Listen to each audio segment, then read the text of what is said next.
যখন আমি পাপ করি, যখন আপনি পাপ করেন, মানুষ তা দেখে না, কেউ তা দেখে না। আপনি এমন কাজ করতে পারেন যা সম্পর্কে কেউ জানে না। আপনি কারো সামনে চিহ্নিত নন, কোনো ক্যামেরা চালু ছিল না, কোনো সাক্ষী ছিল না, তাই না? মানুষ জানে না, আপনার বাবা মা জানে না, আপনার জীবনসঙ্গী জানে না, আপনার ভাই বোন জানে না, মানুষ জানে না। প্রথম যে শিক্ষা আল্লাহ আমাদেরকে দিচ্ছেন, কে জানলো বা না জানলো তাতে কিছু যায় আসে না। প্রত্যেকবার পাপ করার সময় আপনি যেন আল্লাহর সামনে বিবস্ত্র, আপনি আল্লাহর সামনে উন্মোচিত এবং আপনি নিজের সামনে উন্মোচিত। পাপের দুজন সাক্ষী থাকে। প্রথম সাক্ষী হলেন স্বয়ং আল্লাহ এবং দ্বিতীয় সাক্ষী আপনি নিজে। সেখানে অন্য কেউ ছিল কিনা তা বড় বিষয় নয়। যদি অন্য কেউ সেখানে থাকতো, আপনি লজ্জিত হতেন। আল্লাহ যা বলছেন, আসলে আপনার ভিতরে এমন কিছু আছে, আমার ভিতরে এমন কিছু আছে যা এমনিতেই আমাদেরকে লজ্জিত করে। আমাদের ভিতরে একটি বিবেক আছে। এটা এমন, আল্লাহ আদম আলাইহিস সালামের কাছে প্রকাশ করেননি যে তোমার পোশাক পরা উচিত। তখনও এই ধরনের কোনো শিক্ষা ছিল না। যদিও এমন কোনো শিক্ষা ছিল না, তবুও যেই মুহূর্তে পোশাক খুলে গেল, তারা সাথে সাথে নিজেদের ঢাকার চেষ্টা করলেন, কারণ তারা লজ্জা অনুভব করছিলেন।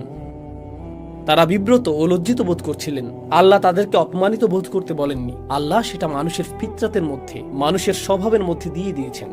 আমার ভিতরে এমন কিছু আছে এবং আপনার ভিতরে এমন কিছু আছে যা বলে যে এটা একটা লজ্জাজনক বিষয়। এজন্য না যে মানুষ জেনে ফেলবে, বরং এটা আমার নিজের আত্মার জন্যই লজ্জাজনক। আমি এমন হতে চাই না, আমি নিজেকে অপমানিত করতে চাই না। আর তারা মরিয়া হয়ে যে কোনো উপায়ে নিজেদেরকে ঢাকার চেষ্টা করছিলেন। ঠিক যেমন আমরা কোনো ভুল করে ফেললে নিজেদেরকে যে কোনো উপায়ে ঢাকতে চাই। একটা মরিয়া ভাব থাকে। এটা শুধুমাত্র মানুষের চোখের আড়ালে নিজেদের ঢাকা নয়, নিজেকে ঢাকার আরও একটি মাত্রা রয়েছে। আর তা হলো, যখন আমি কোনো ভুল করি তা স্বীকার করা আমার জন্য কঠিন। আমি ভান করতে চাই যে আমি বিবস্ত্র নই। নিজেকে রক্ষা করার জন্য, নিজেকে ঢাকার জন্য আমি সম্ভাব্য সব কিছুই করি। আপনি হয়তো এমন মানুষ চিনেন যাদের কাছে গিয়ে যদি বলেন আপনি কি কখনো ভুল করেছেন, তারা বলে না, আমি কখনো ভুল করিনি। আপনি কিসের কথা বলছেন? আমার একমাত্র ভুল ছিল আপনার কথা শোনা।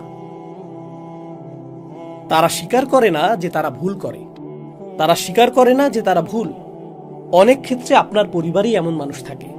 আর যখন একজন মানুষের জন্য স্বীকার করা কঠিন হয় যে আমি আমার জীবনে কখনো ভুল কিছু বলিনি, তারা নিজের কাছেও তা স্বীকার করতে পারে না। জানেন এটা কি? তারা নিজেদেরকে ঢাকতে মরিয়া। তারা নিজেদেরকে একটি নেতিবাচক রূপে দেখাটা মেনে নিতে পারে না। তাই তাদের ভান করতে হয় যে কখনো কোনো ভুল হয়নি। তারা ঢাকতে থাকে এবং ঢাকতে থাকে। তাই এখন সেই অবস্থা থেকে আল্লাহ বর্ণনা করছেন, فعصى آدم ربه। এটা অনুবাদ করা কঠিন, কারণ নবীদের প্রতি আমাদের ইসমাত রয়েছে, নবীদের জন্য আমাদের সম্মান ও মর্যাদা রয়েছে। কিন্তু আল্লাহ যা বলার তাই বলেন, তাই না? والله يقول الحق وهو يهدي السبيل। আল্লাহ সত্য বলেন এবং তিনি সত্য প্রকাশে রাখ ঢাক করেন না। আয়াতটির আক্ষরিক অর্থ হলো আদম আলাইহিস সালাম তার রবের অবাধ্য হয়েছিলেন। আয়াতটি এটাই বলছে। فعصى آدم ربه فعصى آدم ربه। এখন এই ইসিয়ানের বিষয়টি, যেটিকে আমরা অবাধ্যতা হিসেবে অনুবাদ করছি, তা আসলে আসা বিশেষ্য থেকে এসেছে। আসা অর্থ লাঠি বা ছড়ি, যেমন মুসা আলাইহিস সালামের আসা, তাই না? আর আসার ধারণাটি হলো সুলব, কোনো কিছু কঠিন হওয়ার ধারণা, কোনো শক্ত জিনিস।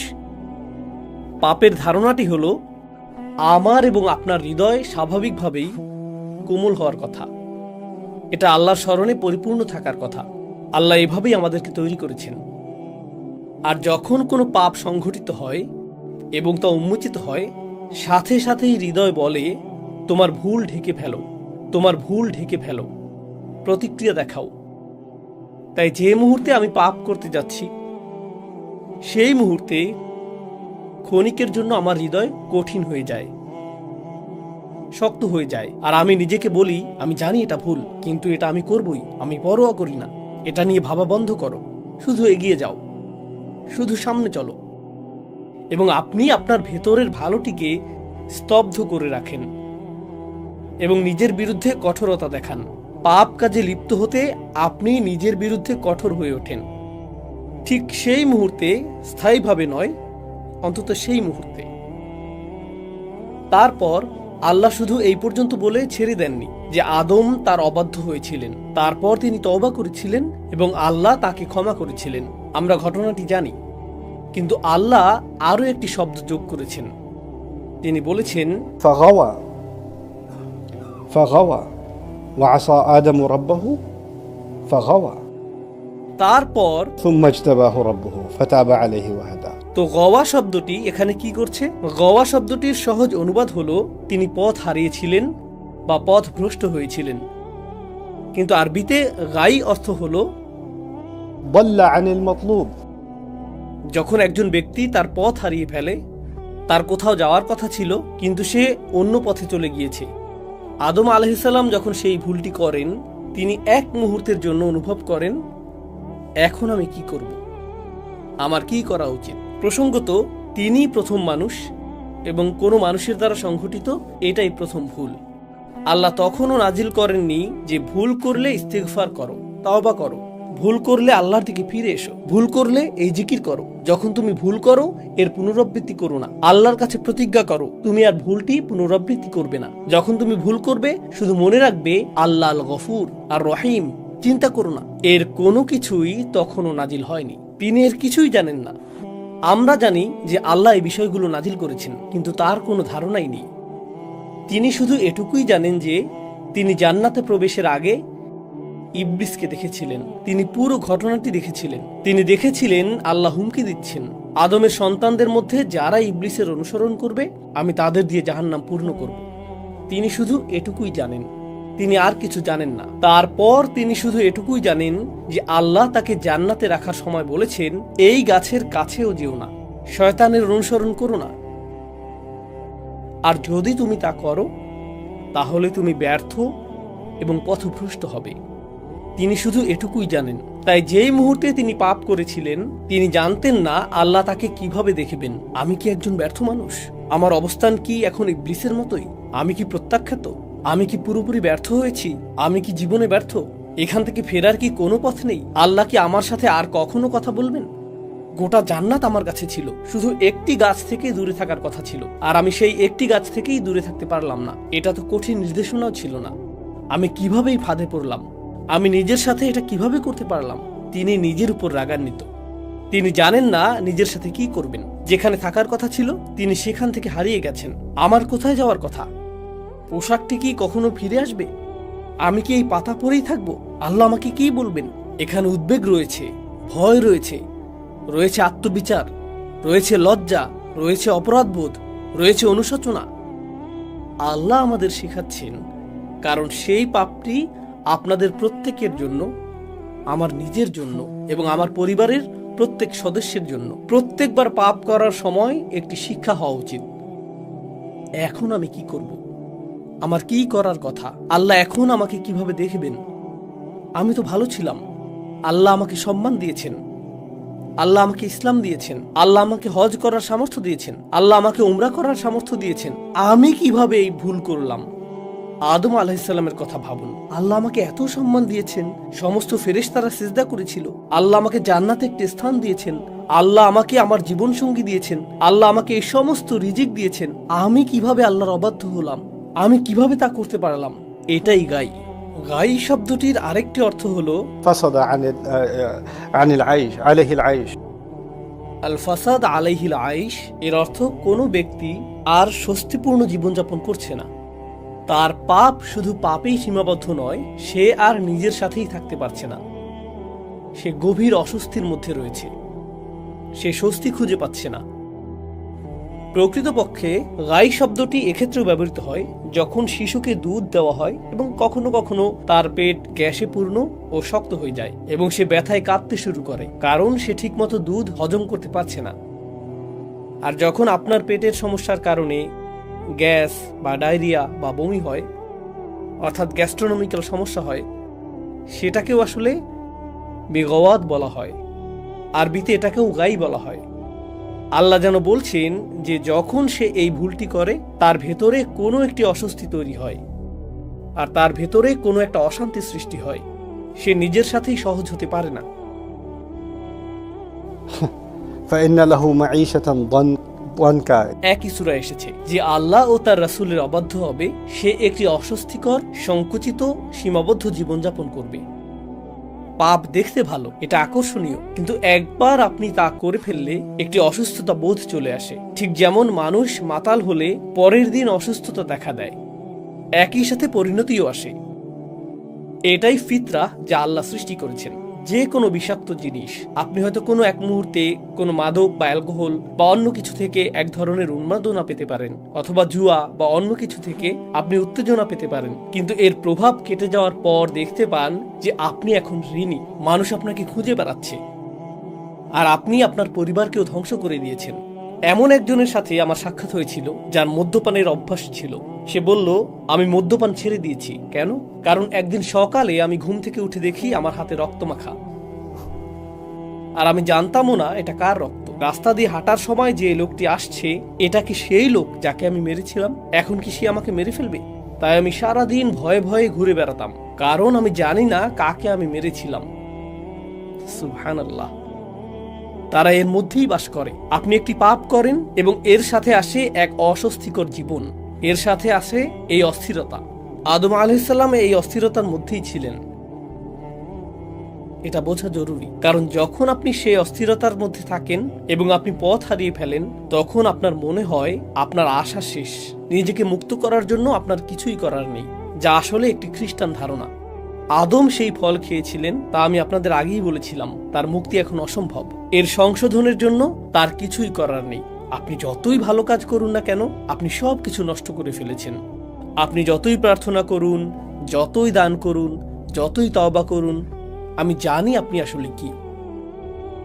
আমি জানি আপনার ভিতরের শয়তানি। আপনি যথেষ্ট ভালো নন, আপনার সকল কাজ মূল্যহীন। আর জানেন, ইবলিস এই ধারণাটি মুসলিমদের কাছে বিক্রি করতে খুব পারদর্শী। ঠিক গতকাল একজনের সাথে আমার সাক্ষাৎ হয়েছে, যে আমাকে বলেছে, আমি কোরআন তেলাওয়াত করি, আমি ইবাদত করি, আমার মনে হয় আমি আল্লাহর সাথে সংযুক্ত নই, এর কোনো কিছুই কোনো কাজে আসছে না। আপনার কি মনে হয় এই ধারণাটি কোথা থেকে এসেছে? সে এমনকি বলেছে, আমি অন্য মানুষকে দেখি, তারা কোরআন তেলাওয়াত করে, তারা ইবাদত করে, তারা আমার চেয়ে অনেক বেশি ভালো কাজ করে। আপনার এই ধারণা কোথা থেকে আসে? আপনি ভাবেন তারা ভালো কাজ করছে, আর আপনার আমল কোনো কাজেই আসছে না। তুলনার এই ধারণা কে চায় আপনি তুলনা করেন? ইবলিস চায় আপনি তুলনা করেন, কারণ সে তুলনা করেছিল। ইবলিস চায় আপনি ভাবুন আপনি যাই করেন তা যথেষ্ট নয়, কারণ তার উদ্দেশ্য হলো আপনাকে বিশ্বাস করানো যে আপনি যথেষ্ট ভালো নন। আপনি এতটাই ভালো যে সমস্ত ফেরেশতারা সিজদা করেছিল। কিন্তু ইবলিসের কাজ হলো আপনাকে বোঝানো আপনার কোনো কাজই আপনাকে মুক্তি দিতে পারে না, আপনি একটি ভুল করছেন আর আপনি শেষ। কেন? কারণ ইবলিস একটি ভুল করেছিল এবং সে বিশ্বাস করেছিল সে শেষ। সুতরাং সে চায় আপনি তাই বিশ্বাস করুন যা সে বিশ্বাস করে। আসলে এটাই গাই। যেমনটি আল্লাহ বলেছেন, আদম ভুল করার পর এই গাই অনুভব করেছিলেন। হারিয়ে যাওয়ার এই অনুভূতি, এই অস্বস্তি, এই যে আমি আমার পথ হারিয়ে ফেলেছি, আমি যেখানে ছিলাম সেখানে নেই, ঠিক এই অনুভূতিটাই ইবলিস অনুভব করেছিল।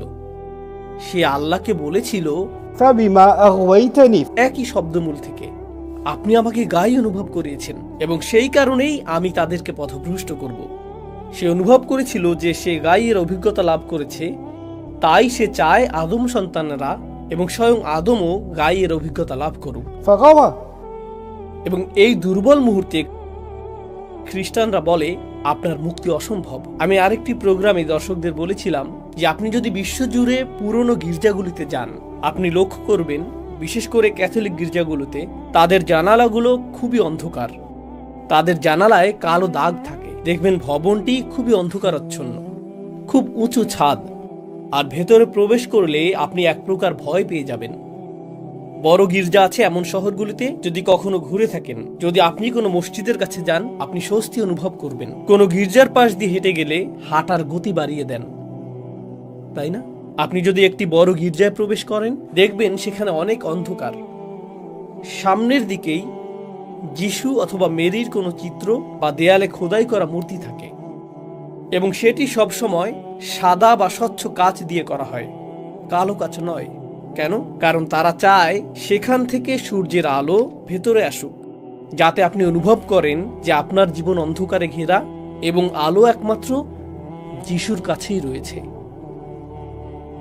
ইসলামে এই ধারণাটি এরকম, মূলত আপনার ভেতরে একটি আলো রয়েছে, আপনার ভেতরে একটি ফিতরা রয়েছে, এবং সেই প্রত্যাদেশ আল্লাহ আমাদের যে বার্তা দিয়েছেন সেটিও আলো।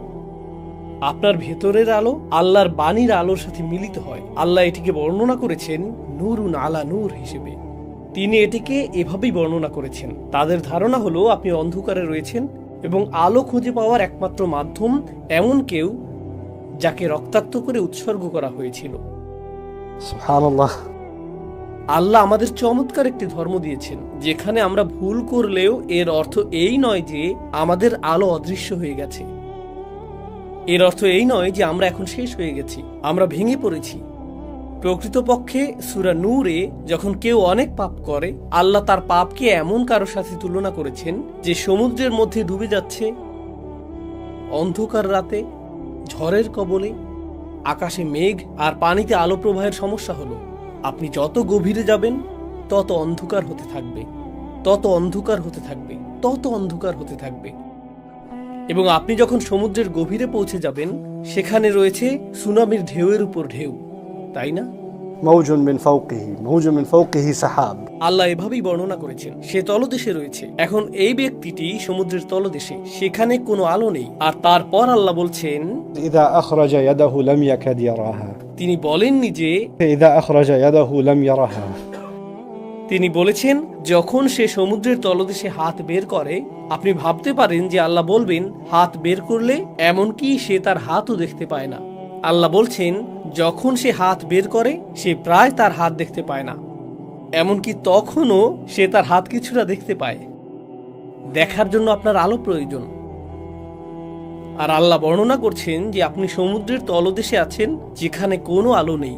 তাহলে আলোটা আসছে কোথা থেকে? আপনি কিভাবে আপনার হাত কিছুটা দেখতে সক্ষম হচ্ছেন? আপনার ভেতরে একটি আলো রয়েছে, আপনার ভেতরে একটি আলো রয়েছে, এবং সেই আলোই আপনার এবং আমার তওবা করার জন্য যথেষ্ট। এখন আমি আপনাদের থেকে বিদায় নেওয়ার আগে আল্লাহর এই বাণীগুলোকে লক্ষ্য করুন।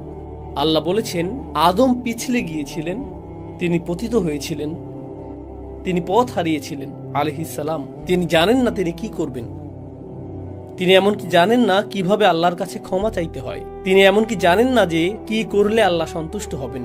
আর আল্লাহ বলছেন فاجتباه ربه فتاب عليه وهدى ثم هدى।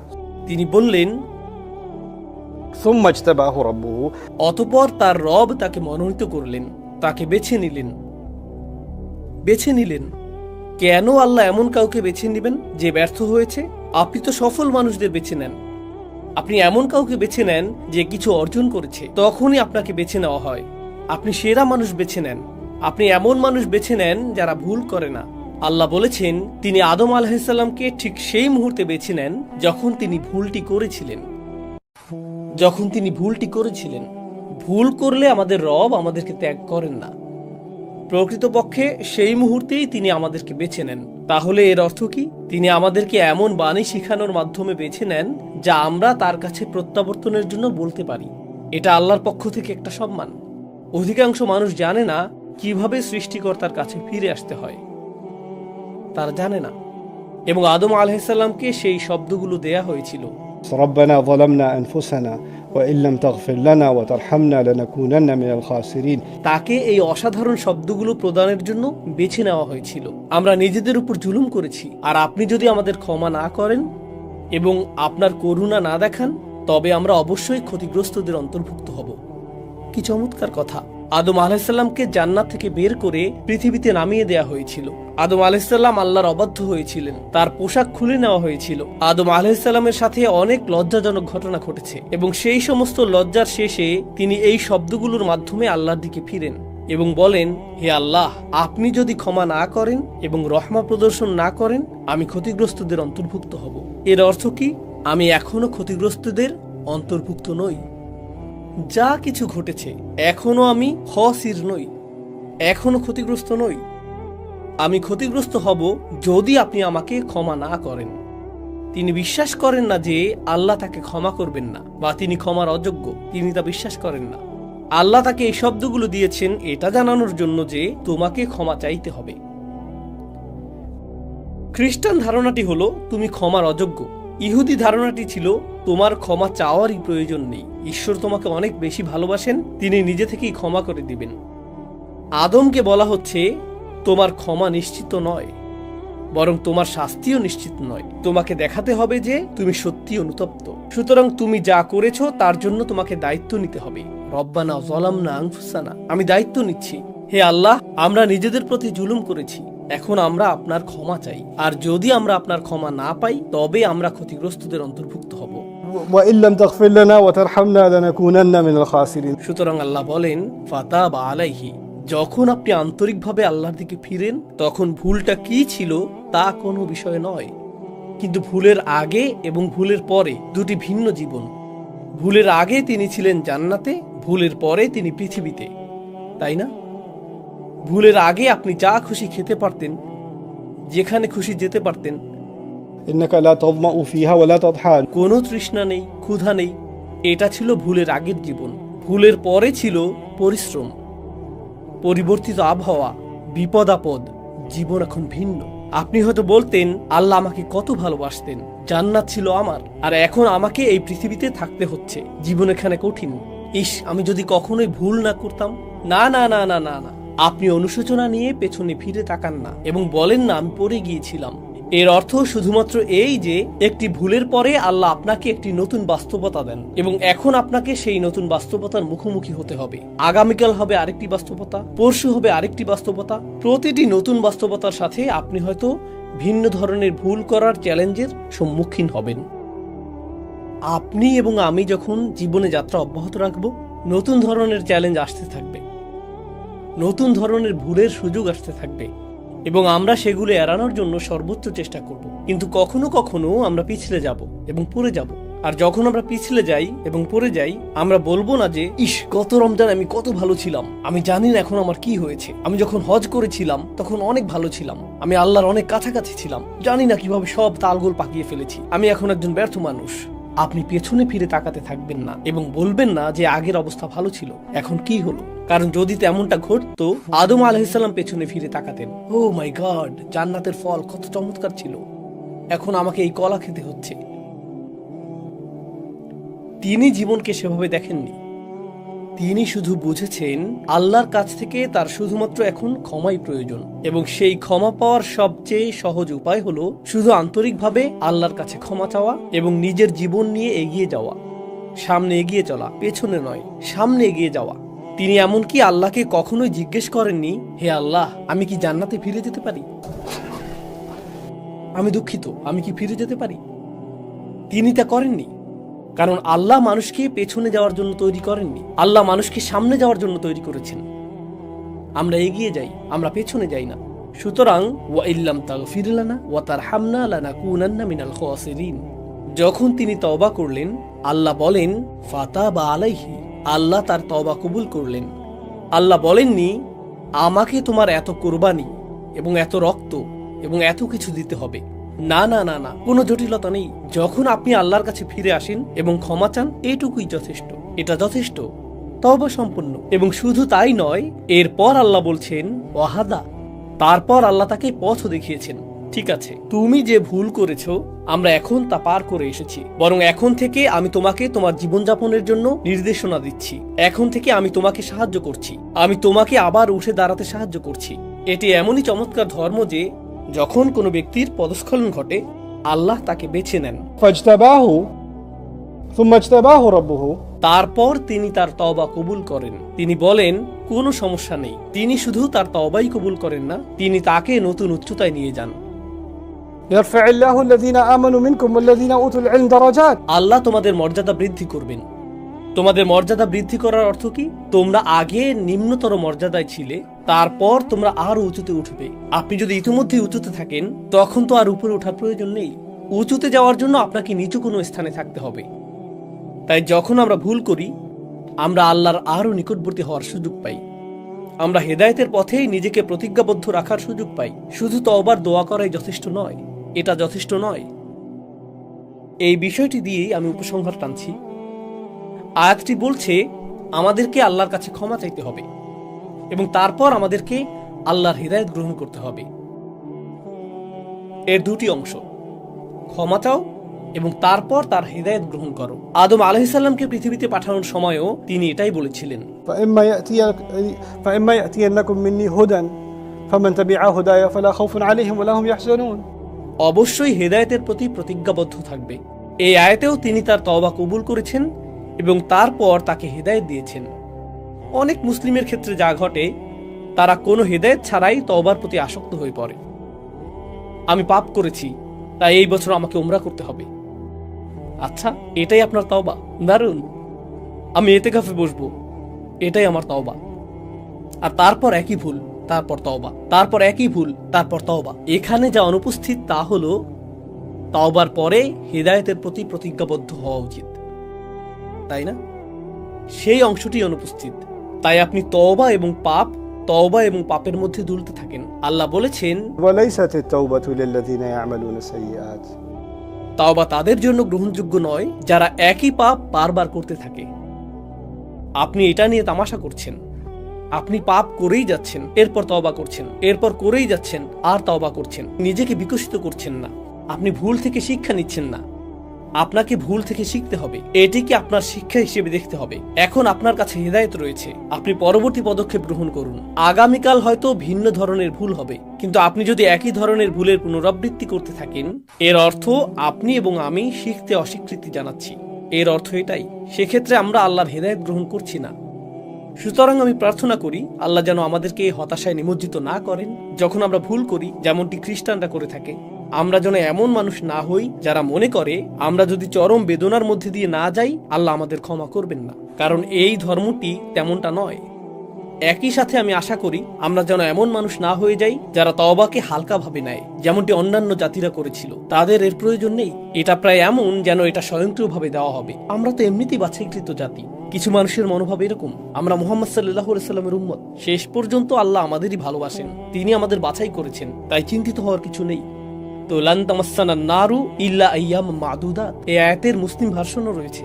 আমাদের সঠিক ধারণা থাকা প্রয়োজন পাপ সম্পর্কে, সঠিক ধারণা থাকা প্রয়োজন মুক্তি সম্পর্কে, সঠিক ধারণা থাকা প্রয়োজন পুনরায় উঠে দাঁড়ানো সম্পর্কে। আমি দোয়া করি আল্লাহ যেন আমাদের প্রত্যেককে পুনরায় উঠে দাঁড়াতে এবং তার আরো নিকটবর্তী হতে সাহায্য করেন এবং আমাদের সমস্ত ভুল ক্ষমা করে দেন। بارك الله لي ولكم في القرآن الحكيم ونفعني وإياكم بالآيات والذكر الحكيم।